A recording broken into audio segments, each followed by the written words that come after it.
going to say good morning to everybody. Marty has room. Marty. Good morning. Good morning. Welcome to church at Ocean Park. Glad to see you all here with us in person. Thanks for everybody joining us online on this Labor Day weekend. And you know, we always have some real special things that we do for celebration of Labor Day. So we're going to start off with a song by a good friend of mine and a good friend of Reggie Harris, who's also with us this morning on Zoom. I know we are partying this morning.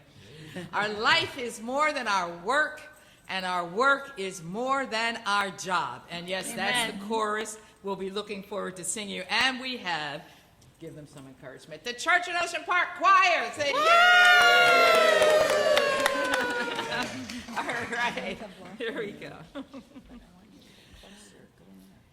Look all around you, say look all around you. See all there is just to be alive about. Look all around you at the people around you. See all there is just to being alive. Oh, our life is more than our work, and our work is more than our job. Oh, our life is more than our work, and our work is more than our job. Time clocks and bosses, investments and losses.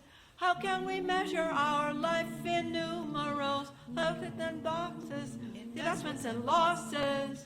How can we measure our life in this way? Oh, our life is more than our work, and our work, yeah, is more than our job. Oh, our life, yes, it is more than our work, and our work, oh, is more than our job. Think how our life could be, feel how our life could flow. If just for once we could get into letting go. Think how our life could be, feel how our life could flow. If just for once we could let ourselves go. Oh, our life, yeah, is more than our work. Oh, yeah. And our work is more than our job. Yes, our life, yeah, is more than our work. And our work is more than our job. So let go what holds you back. Close your eyes, take a dive. We've got a universe we've got to keep alive. Let go what holds you back. Close your eyes, take a dive. We got a universe fighting to live. Oh, our life, oh, is more than our work. And our work, oh, is more than our time. Yes, our life, oh, is more than our work. And our work is more than our job. Give it up for the choir. Welcome to church in Ocean Park.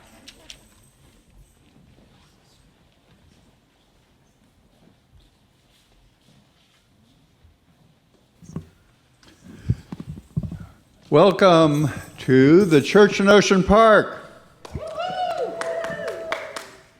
We are a caring interfaith congregation.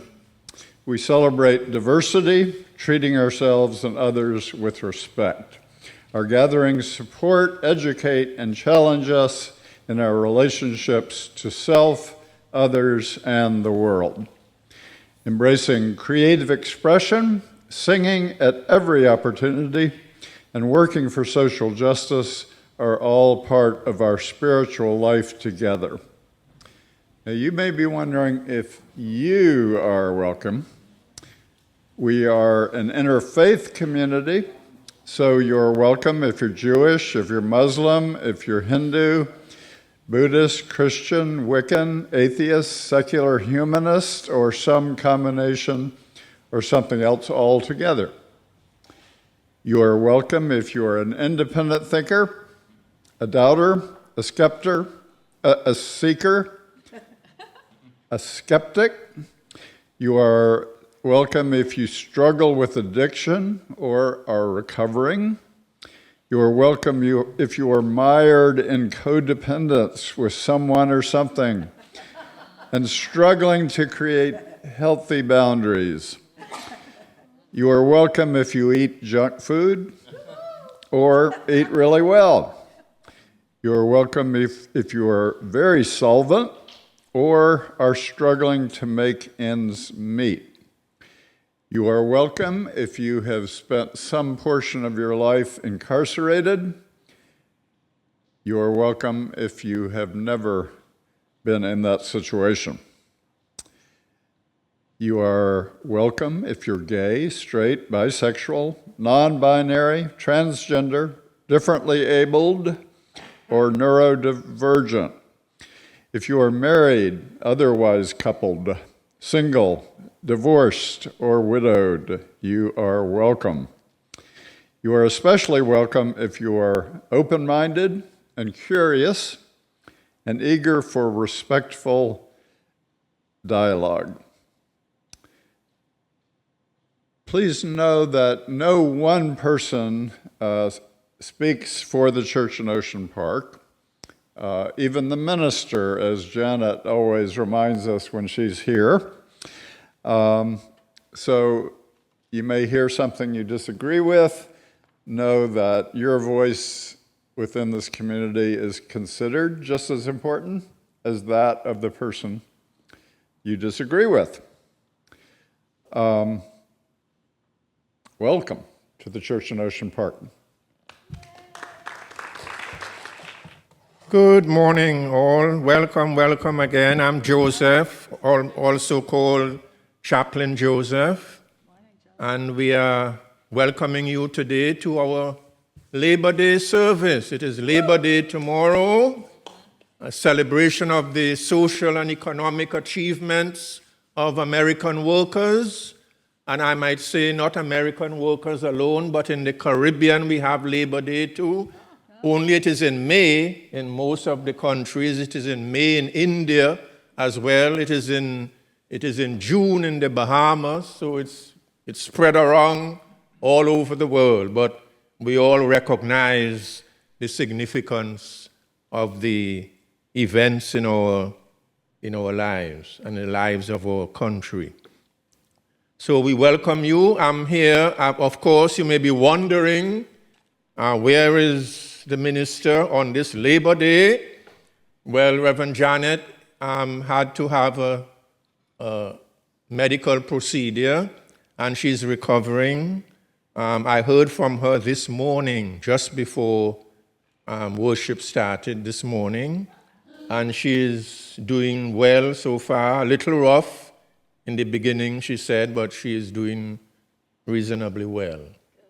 So we wish her steady healing and recovery as she goes forward. So we're going to have our land acknowledgement at this time. And we know that we, the people of Church in Ocean Park, recognize that our building in Santa Monica sits on stolen land. We, the settlers of this land, honor the Kish, the Tongva, and Chumash peoples. We acknowledge the harms of genocide, enslavement, forced assimilation, gender violence, the burial of historic truths, and indigenous suffering at the hands of settler colonialism. We acknowledge that our communities and country were built on the backs of people stolen from Africa, placed into bondage, and forced into labor. We acknowledge that we benefit from that labor that has never been repaid. So today, in acknowledgement, let us commit ourselves to healing by helping to create a more just and equitable world through the struggle of changing how we do things that we see as normal and that support the systems that oppress us. We acknowledge, we apologize for the harm by pledging ourselves to be part of this culture of repair.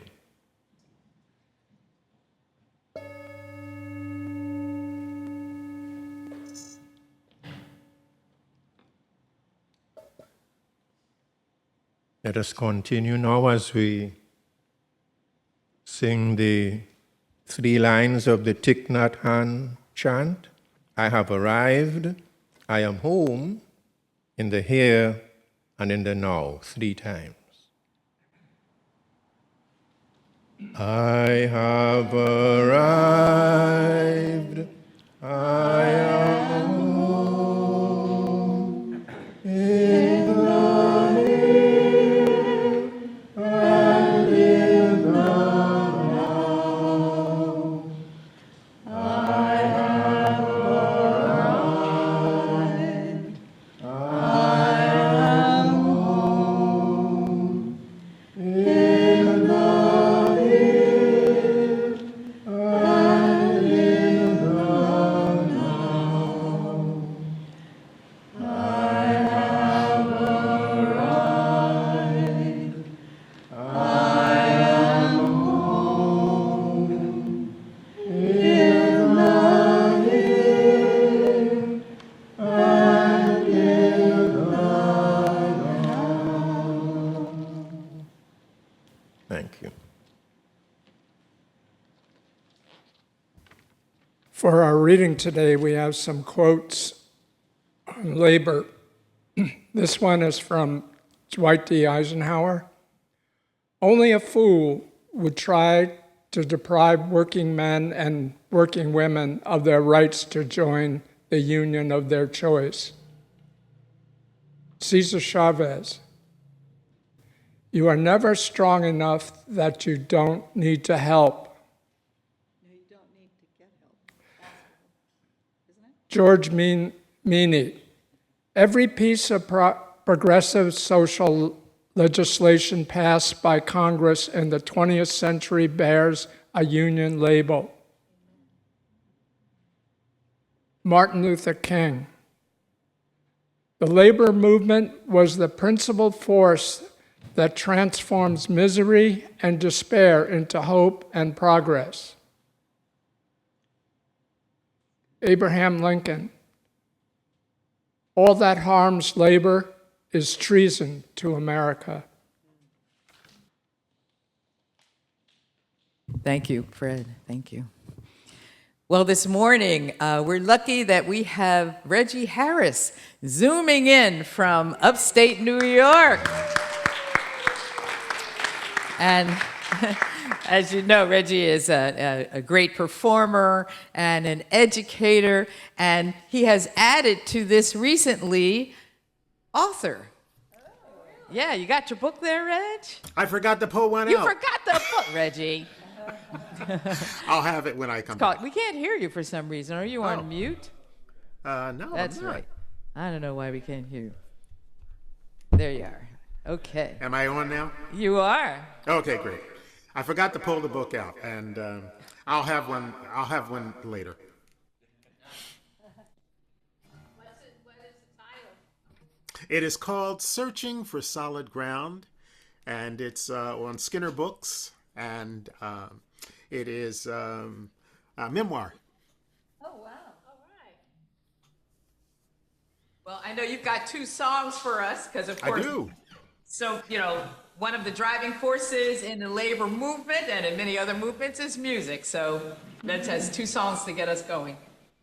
Well, the first one this morning is a song that both Kim and I have loved for years. A song by James Taylor called "Mill Worker."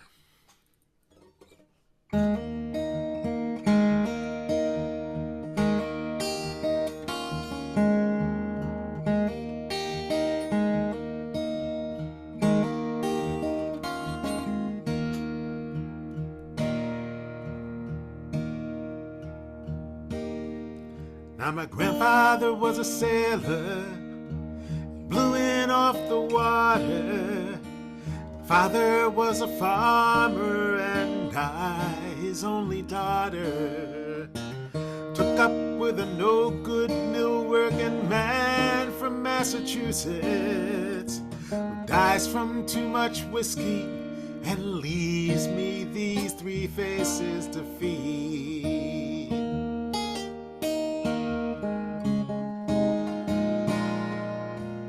Mill work ain't easy, mill work ain't hard, mill work ain't nothing but an awful boring job.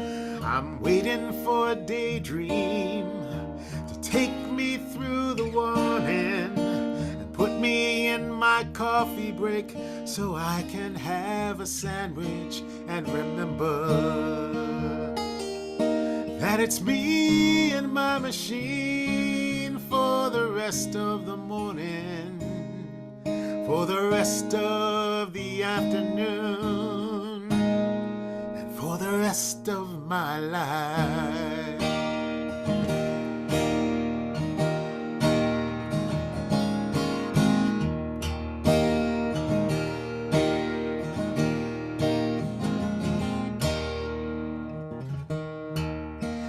My mind begins to wander to the days back on the farm.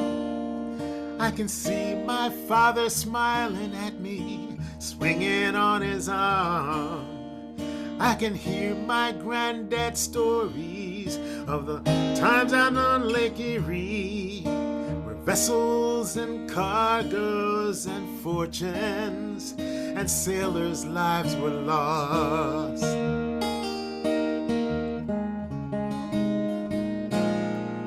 But it's my life that's been wasted, and I have been the fool to let this manufacturer use my body for a tool. I can ride home in the morning just staring at my hands, swearing by my sorrow that a young girl ought to stand a better chance.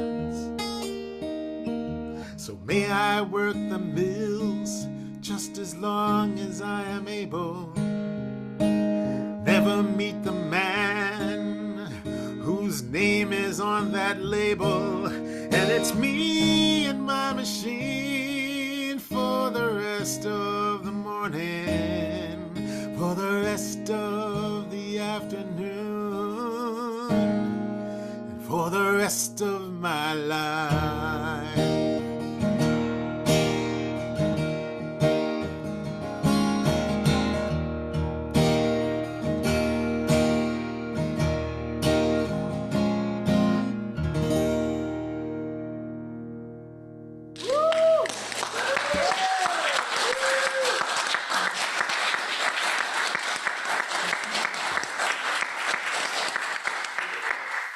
Thanks. And that was part of, I guess it was part of a play, yeah.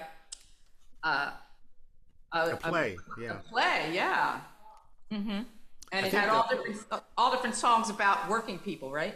Yeah, and I think the play was, wasn't it written by Studs Terkel? Had something to do with it, yeah. Yeah, he certainly was in it, yeah. Mm-hmm. So now you've got one of your original songs for us now? I do. Yay. This was a song that I wrote during the pandemic. And we were having, as so many of us were having song circles.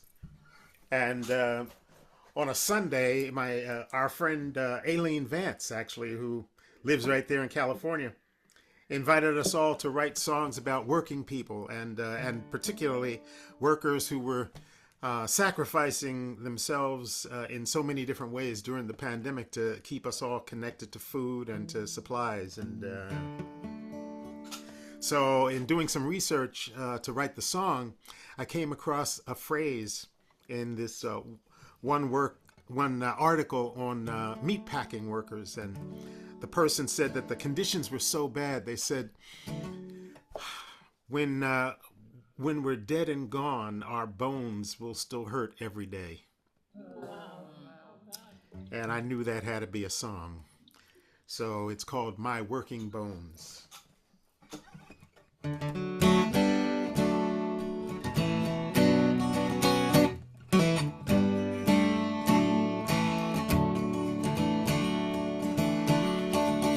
My day starts early, in the car by 5. Gotta be on the line by 6. Every day I got an hour to drive. Kiss the kids while they're sleeping, hope they have a good day. I'm working at the plant to make the money, keep the wolves away. I punch in with Anita, the best worker I know. She can hang with the belt when they speed it up, help the new ones to find a flow. She makes sure we're ready, keeps us all aware. And when a worker goes down, it's Anita who's always there. If I could tell my story to the folks at the top, tell them how my bones hurt, how the pain won't stop, help them find a reason, make them understand how to show respect to workers like me across this land.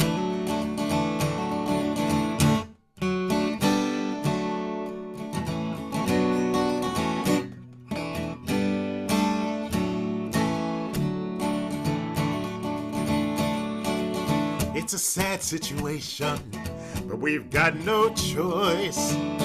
Mostly immigrants and people of color, no power, no status, no voice. They cut the inspections, so we work and we pray. And when we're dead and buried, our bones will still hurt every day.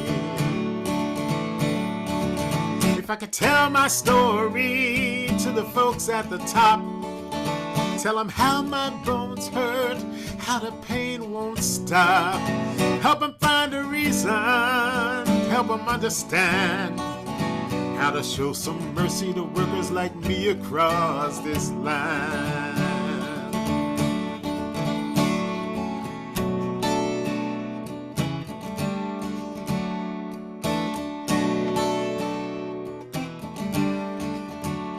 They spray chemicals that take our breath away, make us work when we're sick and tired, up the hours, cut the pay.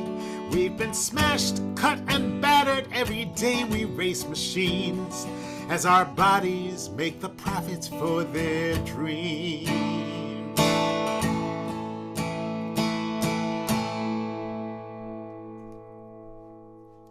Every day's so hard, still I live in fear. Someday they'll turn me out, I'll be old beyond my years. I can't open my thermos, I can't comb my hair, but as long as that meat gets through the line, nobody seems to care. If I could tell my story to the folks at the top, tell them how my bones hurt, how the pain won't stop, help them find a reason, make them understand how to give some mercy to workers like me across this land. If I could tell my story to the folks at the top, tell them how my bones hurt, how the pain won't stop. Season by season, we're gonna make a stand to get respect for workers like me across this land. To get some mercy for workers like me across this land.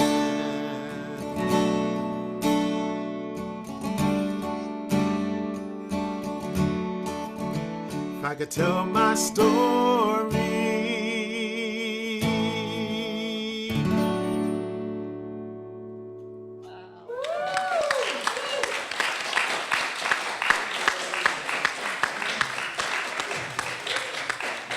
Wow.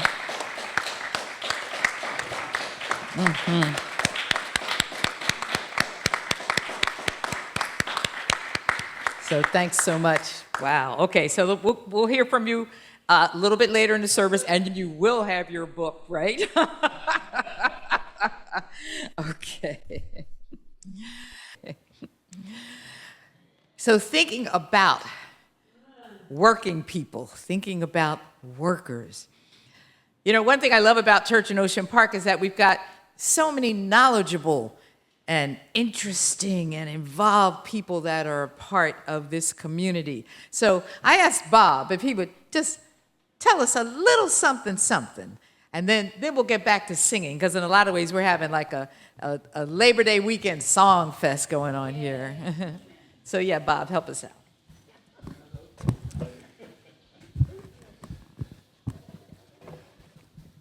Okay. Can you hear me okay? Or? Yes. Okay. I want to take a few minutes to lift up the memory and spirit of the Reverend James M. Lawson, Jr., who died on June 9 at the age of 95. Now, you may wonder whether I'm getting my holidays mixed up. This isn't the beginning of Black History Month. It's Labor Day. And of course, James Lawson was famous as a civil rights leader, colleague of Dr. Martin Luther King, a mentor to SNCC, the Student Nonviolent Coordinating Committee, a very long-time teacher of a nonviolent philosophy and practice. Some of you have heard him or been to his classes. Do I see hands for anyone? Quite a few, and I know Joanne is definitely in that number. Well, turns out that Dr. Lawson was not only a civil rights leader, but a labor leader. He saw economic exploitation of workers as being reciprocally related to racial oppression. The two of those, in his mind, reinforced each other within one system that he called plantation capitalism. Some people use the word racial capitalism, I think, in pretty much the same way. I found it interesting in reading a book partly by James Lawson called Revolutionary Nonviolence, to read some of his thoughts looking back, in much later years, looking back at the civil rights movement. And he said, among many other interesting things, some of the academic studies of the civil rights movement are very wrong. When they may make the height of the civil rights movement, the Voting Rights Bill of 1965, or the Civil Rights Bills of 1963 and 64, they are absolutely wrong. Well, what would be the high points? For him, the high point of the civil rights movement was the sanitation workers' strike in Memphis. Now, that campaign is seared in our memories as what Martin Luther King went to support, after which he was soon assassinated. But there's more to it.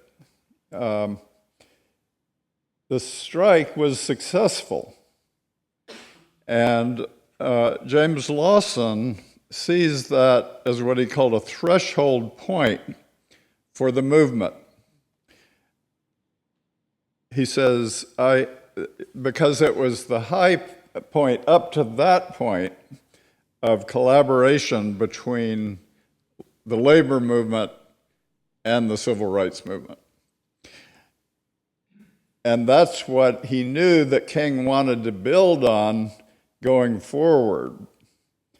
He says, for himself, I have built upon what we did in Memphis and in Los Angeles ever since, both in training Los Angeles hotel employees and restaurant employees, International Union Local 11 members in nonviolent organizing and civil disobedience, and in helping them with some of the problems that they faced over the years with the police. In Los Angeles, we also started Clergy and Laity United for Economic Justice, through which we bring together clergy, Muslim, Catholic, Protestant, and Jewish, and laity, and congregations to become a support base for organizing workers who are poverty workers, and to make the issue a moral issue as well as a union issue. He had come to Los Angeles in 1974 from the South, and he was pastor at Holman Methodist Church for 25 years. And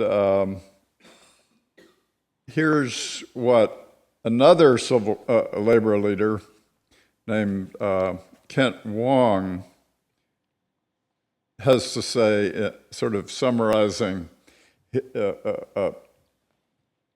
Lawson's contribution to the labor movement here in Los Angeles.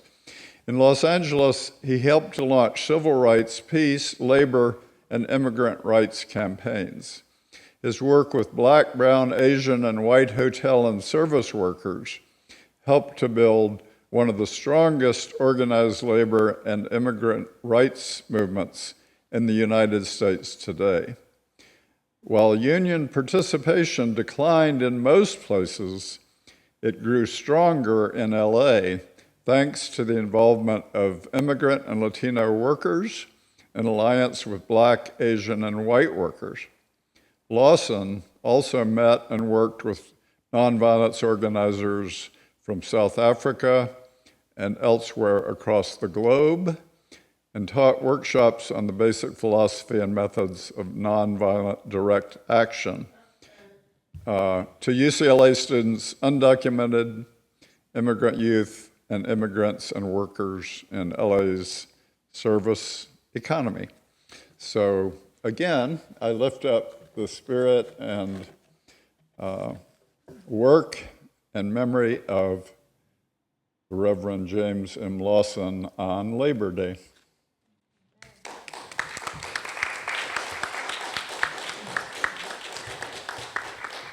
Thank you. And what was his wife's name? Dorothy, yes. And his wife died just about a week ago, so not long after him. So they, postponed the celebration of his life because they said we're holding space, and so I know they're going to be celebrating them both together. So I'm going to invite you now to please stand in body or in spirit, because we're going to sing. And what are we going to sing? I'm on my way to Freedom Land, which you can see being sung on the old tapes of the March on Washington for Jobs and Freedom, right? Mm-hmm. Now, you know, on the anniversary of the march this past week, I was singing that with my students, and they're like, who's Odetta? Who's Peter, Paul, and Mary? Who is that? I felt, oh, Lord have mercy. All right, here we go. I'm on my way to Freedom Land. I'm on my way to Freedom Land. I'm on my way to Freedom Land. I'm on my way, praise God, I'm on my way. I'm on my way. I won't turn back, no. I'm on my way. back. I'm on my way. I won't turn back. I'm on my way. Praise God, I'm on my way. Now, if you don't go, let your children go. If you don't go, let your children go now. If you don't go, let your children go. Yeah, I'm on my way. Praise God, I'm on my way. I'm on my way to freedom land. I'm on my way, oh, to freedom land. I'm on my way to freedom land. Yeah, I'm on my way. Praise God, I'm on my way. Sing that line again. I'm on my way. Praise God, I'm on my way. Sing it one more time. I'm on my way. Praise God, I'm on my way. Sounds good. All right. Now, we're going to have community sharing, but I'm going to get it started because usually on this day for many, many years, we would have Ross Altman be here with us. And as a matter of fact, before I even knew about the church in Ocean Park, I met him. He was one of the first people that I met from the church because I met him through that gathering with Chris Chappell in the Theological Studies Department way back. That was 2017, I think it was. And so we certainly always have Ross in mind on Labor Day. And I know, now Louise, you went to see him just recently, right? I did. Yeah. How was he doing? He is great. He was actually in a nursing facility. He usually lives in this board and care, and he is a happy person. He just says, I'm just grateful to be alive. And he's not thinking about politics at all. He says, I'm not thinking about that or worrying about that now. I'm just grateful to be alive. And he's happy, he smiles, we have a good rapport and laugh together. And Did you sing together a little bit? yes, we did. We sang his song about his father. He said his father had to lose everything because of the McCarthy period, and we sang this song. I thought of it. Papa had to start all over. He wasn't any kid. I forgot the next line. Da da da da da da da. He lost everything for doing what he did. Congress said, just tell us who you know. Papa told them all where they could go. Right. Yeah, so we sang that. Yeah. Yes. So thank you. So I was online looking, I wanted to find something from Ross to bring something else, because you brought something wonderful into this space today. So this is from an article that Ross wrote, and it's entitled Local 47 of the American Federation of Musicians. And it says, My Union Card. I have been a proud member of the American Federation of Musicians. That's actually my union too, and Reggie's union too, yeah. Okay. Local 47, okay, at 817 Vine Street in Hollywood. Ever since I met Serena Williams, now I don't think it's the tennis playing Serena Williams, but a different Serena Williams, who was then the executive vice president of Local 47. She heard me do a program of labor songs for the Jewish Labor Committee, one of the many union-inspired organizations in Los Angeles. After I ended the program with the IWW Wobbly member Ralph Chaplin's anthem of the labor movement written in 1910, Solidarity Forever, Serena came up to me and asked me if I was in the union. Not the IWW, but she asked me if I was in the Musicians Union Local 47. Now, Ross says, my face turned a bright beet red, and I blushed and admitted that I was not. Right after singing 10 of the most eloquent arguments for belonging to the union that I had in my repertoire, songs like Joe Hill's The Preacher and the Slave, John Hancock's Roll the Union On, and Woody Guthrie's Union Maid, Florence Reese's Which Side Are You On, and Chaplin's Solidarity Forever. Well, she wasted no time in telling me that I should be in the union, both because I was being paid for the booking and my repertoire reflected a union soul. I could see no argument against joining. So like Woody Guthrie said in his song, you gotta go down and join the union, I did just that.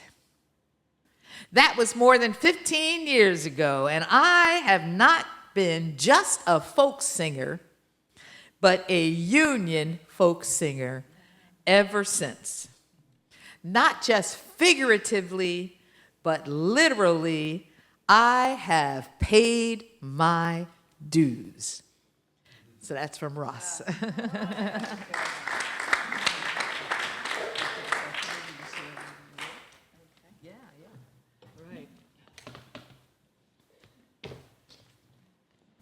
Now it's time for your comments or questions or whatever you want to share. Anybody?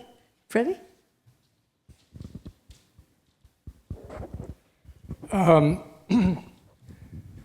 Part of a working class was rock music critics and writers. And in the 70s, they were fighting for better pay. And I think it was 73, there was a rock writers convention in Memphis. And they tried to form a collective, but it fell apart. I guess there was disagreements. And over the years, as a writer, I came up against editors or owners of newspapers or magazines that either didn't pay you or paid you pretty poorly, and some paid me better. One woman lost my article and the photos that I had turned into her. When I went to collect it, she said, I don't have it any longer. We can't find it. And I had to tell the photographer, I lost your photos. I hope you kept your negatives. And I ran my own publication for 5 years, and we didn't make much money at all, and we couldn't pay our writers.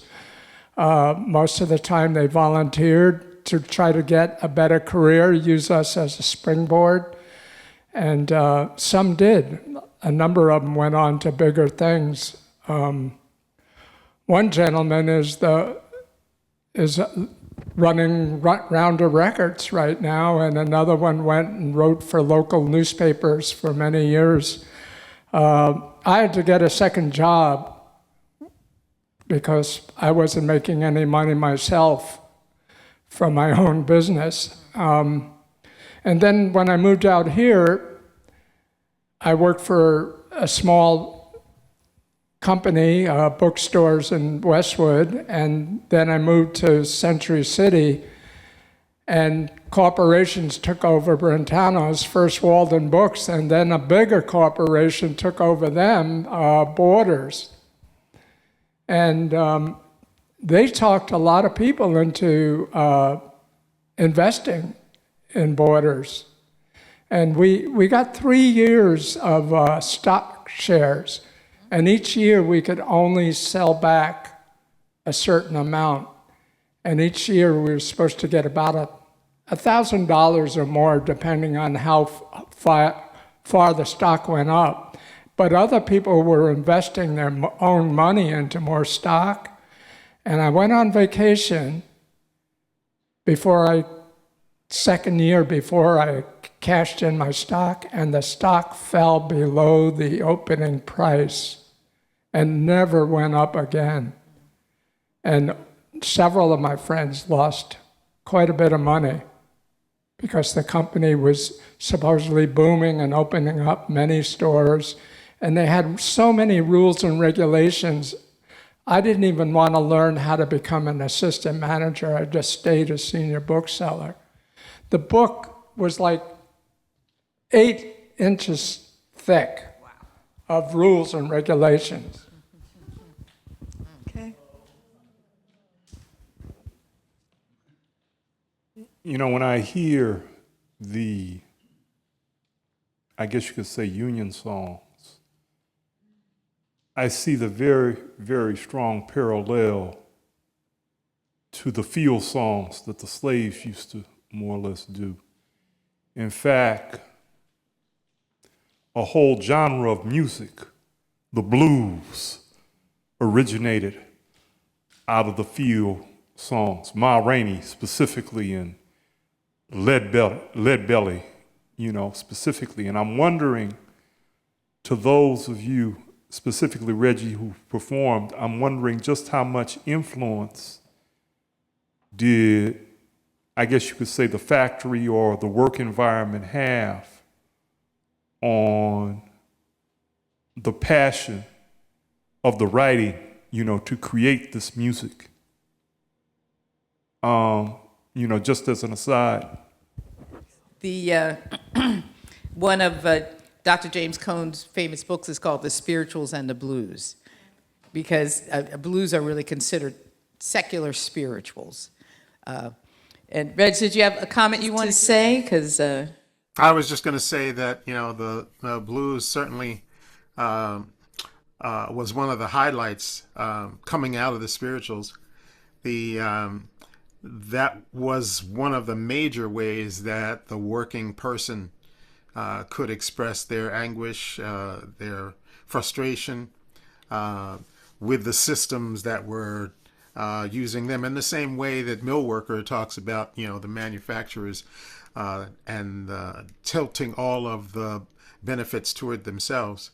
It was a great benefit to have those songs, and to a great extent, it still is. Both Kim and I are proud members of Local 1000, the Traveling Musicians Union.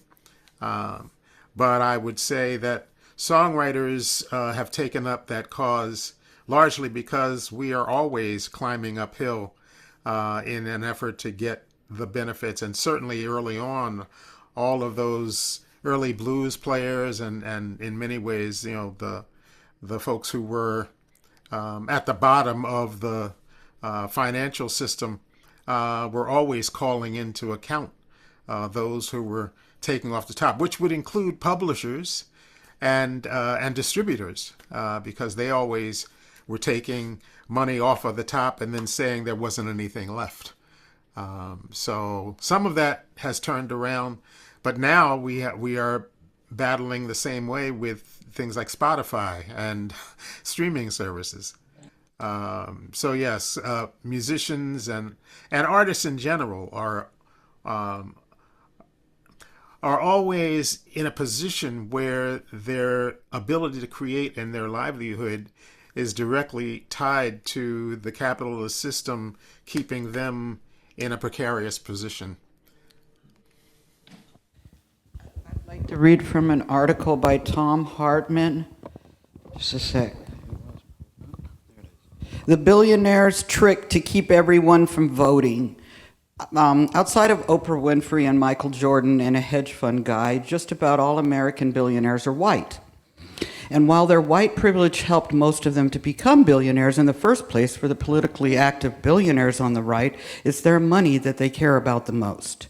Fred Koch, the Koch, like the Koch brother guy, the founding patriarch of the Koch family, was an early supporter of the John Birch Society, which vigorously opposed any efforts to reduce the powers of very wealthy white people to elevate wealth or political power of poor or working class people. Their most public positions in the 50s and 60s were against racial integration and communism, the ultimate method for leveling the fortunes of the rich. The JBS, with John Birch Society, opposed virtually all welfare legislation from Social Security to Medicare to unemployment insurance, calling it socialism and unemployment, and equating it with a softer version of communism. Around that same time, a Russian immigrant who'd fled the Soviet Union, her father had lost his pharmacy shop in the Bolshevik Revolution, came to America with the dreams of becoming a great author or actress. Elisa I can't pronounce that, Rosenbaum is her last name, chose the stage and pen name of Ayn Rand. And in the 50s, she wrote a rather simplistic novel celebrating inherited wealth.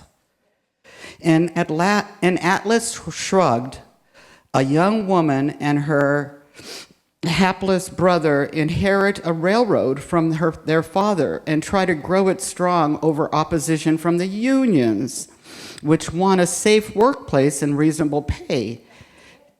And this is what was written about that. In a notorious passage, she argues that all the passengers in a train filled with poisoned fumes deserved their fate.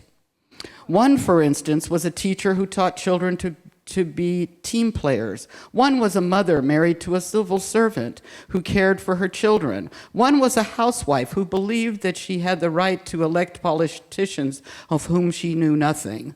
It means nothing, in other words, if average people are ground in the dirt. But when people who inherit wealth face challenges, particularly those from average working families, they should be able to utterly destroy them. In a subsequent novel, The Fountainhead, one of the producers of her mythology, rapes a woman, but it's all good because the woman decides she enjoys it mid-rape. It boils down to simply Rand's is the philosophy of the psychopath, a misanthropic fantasy of cruelty, revenge, and greed. While Fred Koch was helping, I won't go on. There was just one other part that I think is important. The purpose of what is the FEE? Anyway, I can't remember the name. It's up higher on the Foundation of Economic Education, FEE. The purpose of the FEE, the libertarianism as it was originally created, was to supplement big business lobbying with a pseudo-intellectual, pseudo-economic rationale to back up its policy and legislative attacks on labor and government regulations. Anyway, it goes on and to in Chile and what happened in Guatemala, when the banana company. There's a lot there. So, Reggie, I wanted to thank you so much for your wonderful music. I had the opportunity to hear you recently in connection with the Bayard Rustin webinar put on by the Living Legacy Project. And I'm looking forward to attending one of those pilgrimages next year, and it would be wonderful if other Church in Ocean Park folk could attend in a whole group. So I'm hoping maybe that could be put together. Thank you again. Yeah, we've talked about that. No. I saw your hand up. Yeah, we've talked about that several times, about trying to get a group together from here to go on one of the Living Legacy pilgrimages. So we'll have to keep thinking about it and talking about it. I'm so glad that we're doing this morning. I think this is real important, and I really love labor songs. I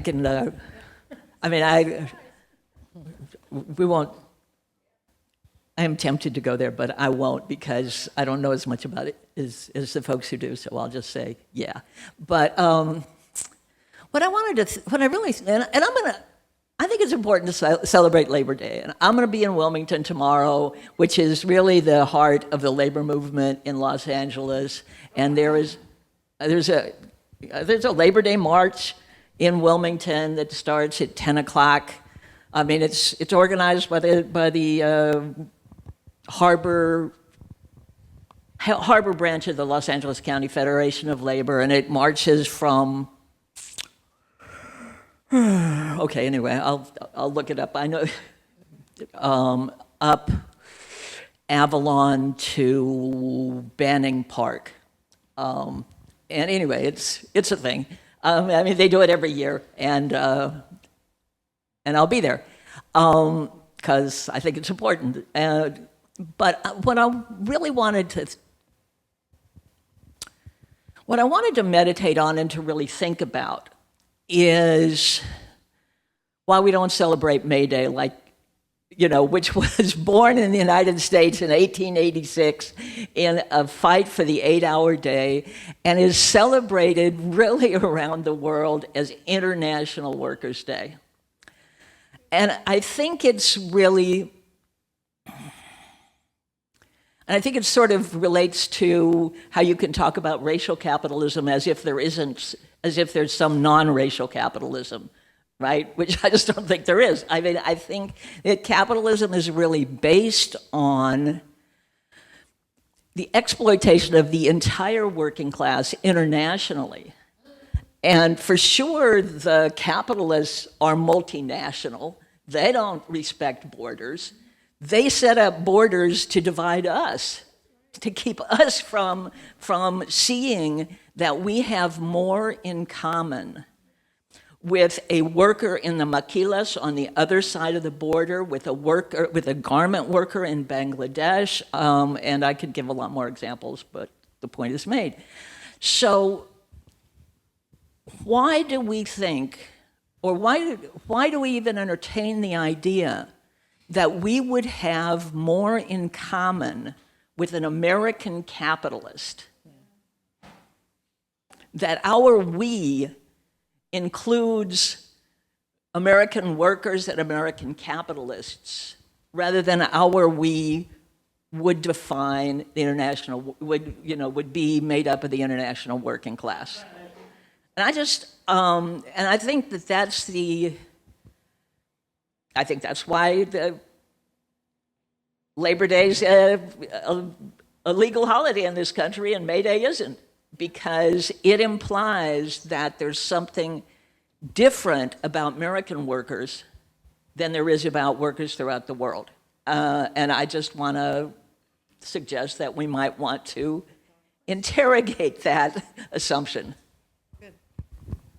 Yeah, I don't know if anybody noticed this, but for some good news, for most of my life, if you said labor or socialist, that was one of the third rails in American politics. And I think maybe one of the good things that's happening is because of the obsession with culture war issues. I think those traditional American slurs have been defanged a little bit. I don't see the Comrade Kamala stuff sticking quite the way it has for most of my life. And I also would like to point out that union support for unions in this country is at a almost all-time high since the 1960s right now, in terms of favorability and in terms of lowest unfavorability rating. So I think quietly things are changing in this country in a positive way. I mean, no doubt about it, the reason why we don't celebrate May Day is because of those dirty communists. You know that. It's clearly the reason. It's obvious. Since tomorrow's Labor Day and it's supposed to honor the laborers, if you have to patronize Starbucks or these unnecessary businesses, please give them an extra generous tip. Stay out of the grocery stores. Those folks should get the day off. No, they're working their butts off for the corporations. If you absolutely have to go, please thank them profusely. They deserve it. Time and a half. Okay, anybody on Zoom want to talk? Wish everyone a happy Labor Day weekend. I wanted to first hope Janet's feeling better.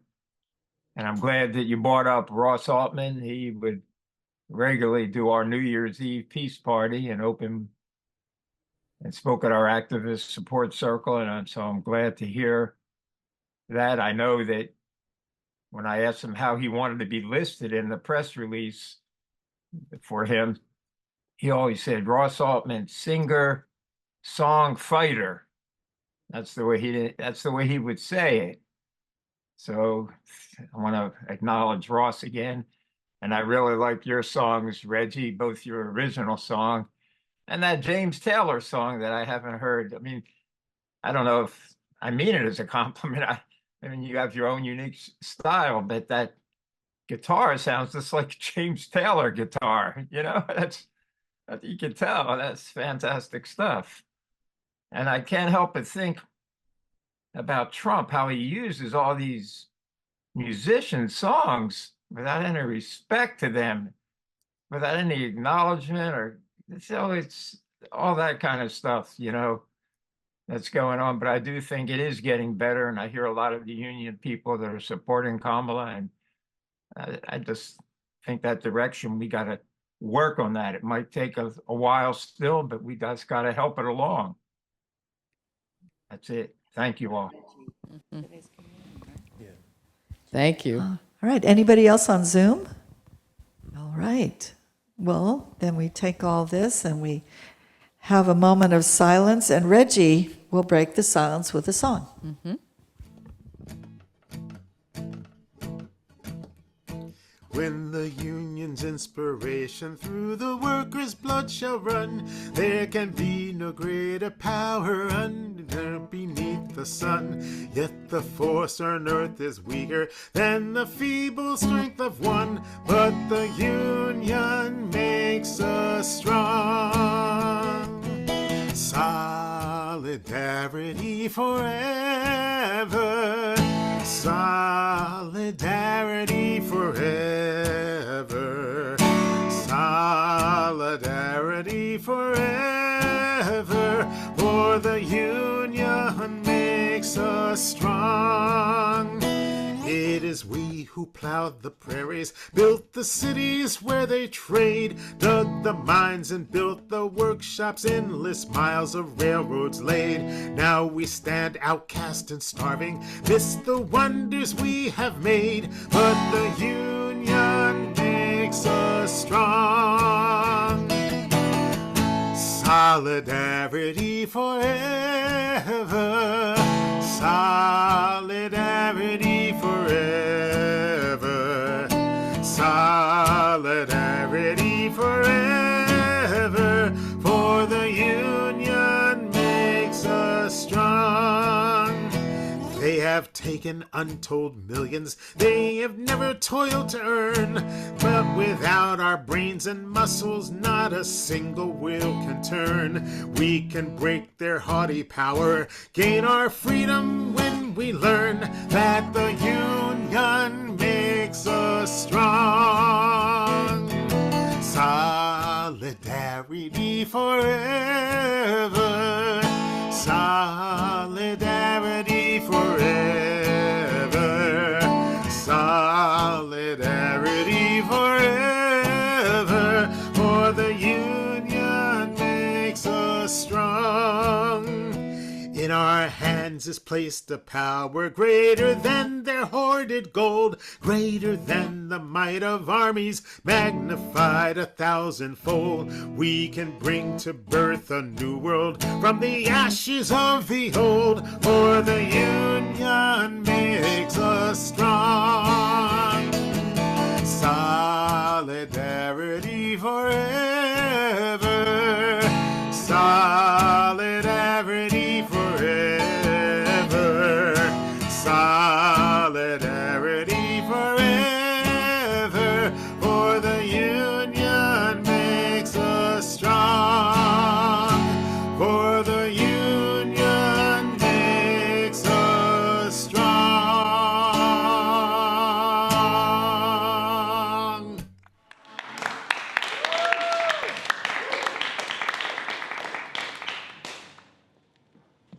Now it's time for Craig.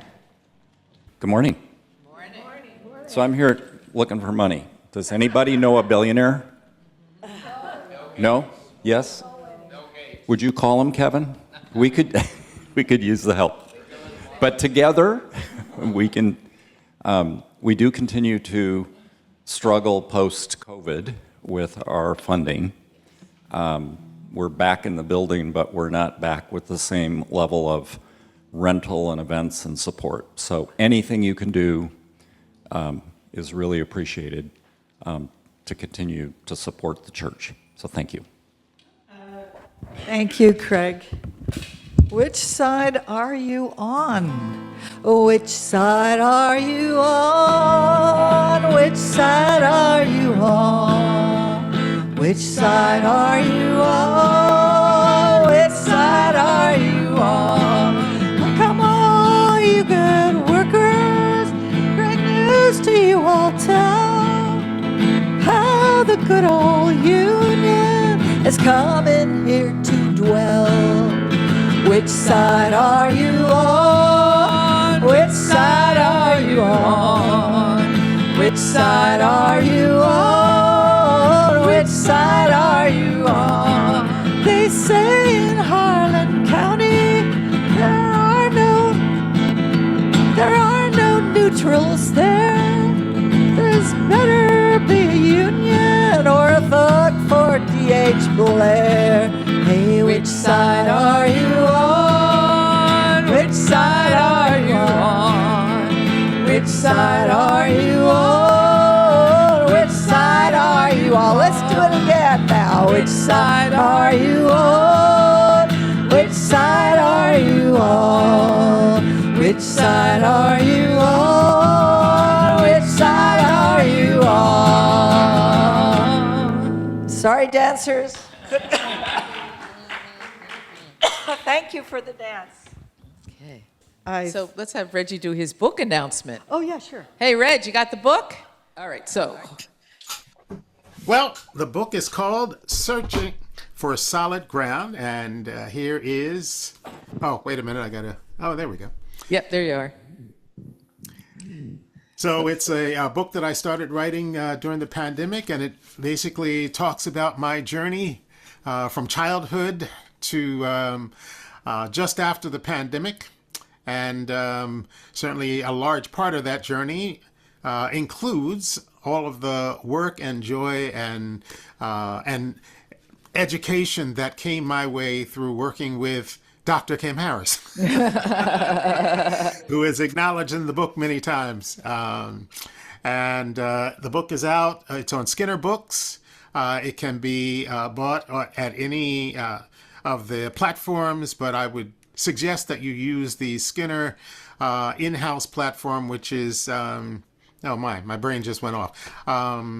In Spirit Bookstore. The In Spirit Bookstore. It's a division of the Unitarian Universalist Association, and the book is out and ready to be read. So.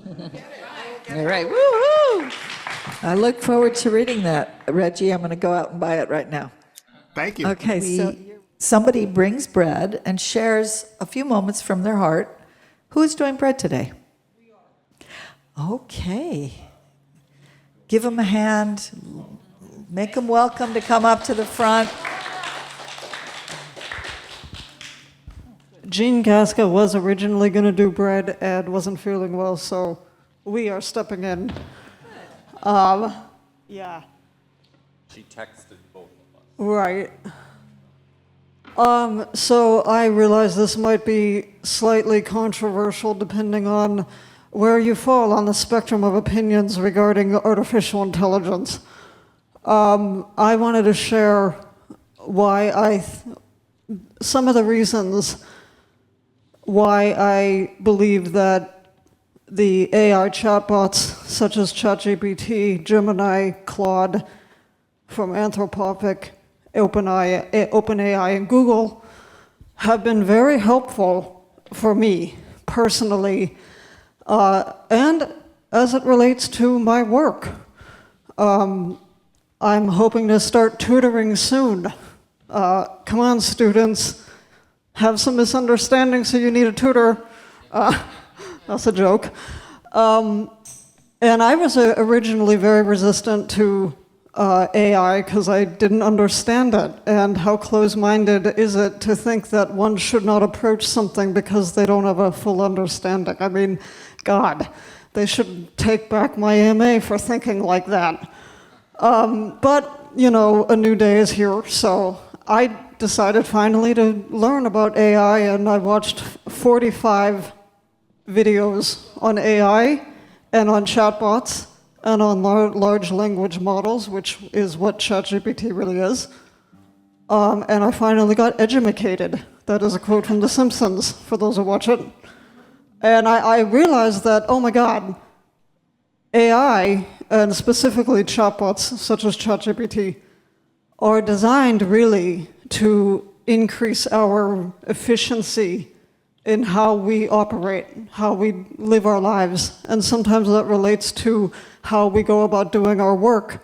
And so I decided to look into how do you create a prompt, you know, a question, the conversation starter that one has with these programs, so that I could gain the most from this tool that would then facilitate my thinking more effectively. Because really, for me, ChatGPT, Gemini, Claude are tools to increase one's thinking capacity and to nuance one's thinking. And so that's what I did. I looked up all these prompts, and I found all these amazing prompts and how to word it, how to think about what one puts in, the input, so that your output becomes something that is actually useful to you. And it's really been amazing. And I have a note in my phone with, I think, 15 different prompts related to all the many ways one could ask a question in regards to learning a concept or a term or analogies or all those things.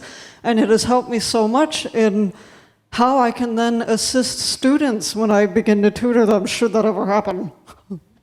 And it's really blown my mind. And I say this to you because I think it's so important that when we are confronted with a new technology or a new system or a new anything, rather than thinking about all the ways in which fear will dominate our thinking, we need to begin understanding what we are confronted with and not ignore the ethical dilemmas that are very real. Of course not, but so yay AI, yay ChatGPT, and on to Craig. So the problem when you ask two people independently, you get two answers, right? And while this is Labor Day weekend, I realized it's also the start of football season. And and I realized I was kind of nostalgic for, as a graduate of the University of Michigan's football team won the national championship. So why am I talking about that on Labor Day? And so Daria showed me how to look up nostalgia, the good and bad of it. You know, it does give you emotional comfort and strengthens social bonds. I connected with a bunch of people I went to school with. I don't know how it really fosters personal growth, but some of the negative things are the idealization of the past, escapism, and it hinders adaptability. And one of the reasons I realized I was thinking about this is that the whole landscape of college football has changed. You know, UCLA and USC are now in the Big Ten, and it's got like 20 teams in it. It's not the Big Ten, but it's still the Big Ten. But the reason behind that, or one of the things that is kind of connected to Labor Day, is college athletes are now getting paid. They are no longer being exploited for the sake of advertisement and football games and all that stuff we do. And through a thing called NIL, name, image, and likeness, they're getting paid. And what's interesting, I read about this, and it doesn't extend to just people playing Division I football that you see, you know, on national TV. And in the Olympic sports, you know, they're revenue sharing models. And actually, in things like gymnastics, the women athletes generate way more money than the men do. But it's a kind of opening up and a change in the one group of people who essentially are putting their bodies on the line for all of our entertainment, finally getting their due, and that maybe there is a good side to that relative to the acknowledgement of their labor. So, thank you. and go blue. All right. Well, I think it's time for a closing circle. Oh, there once was a union maid who never was afraid of the goons and the ginks and the company finks, deputy sheriffs who made the raid. She went to the union hall when a meeting it was called, and when the company boys came around, she always stood her ground. Oh, you can't scare me, I'm sticking to the union. I'm sticking to the union. I'm sticking to the union.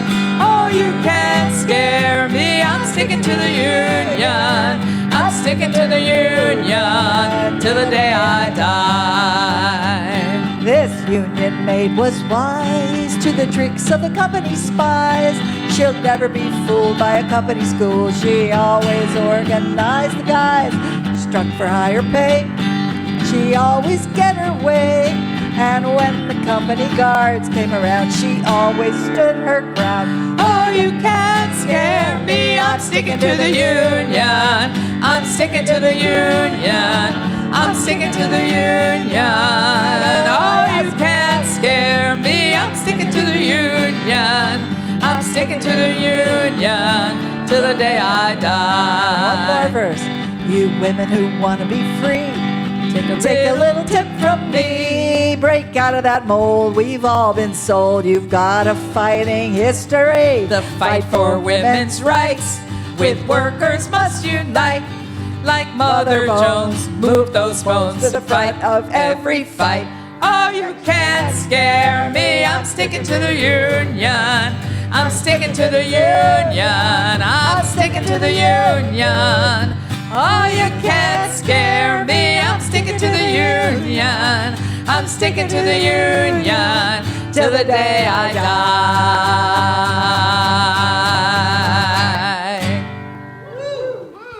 After 3, 1, 2, 3, carry on.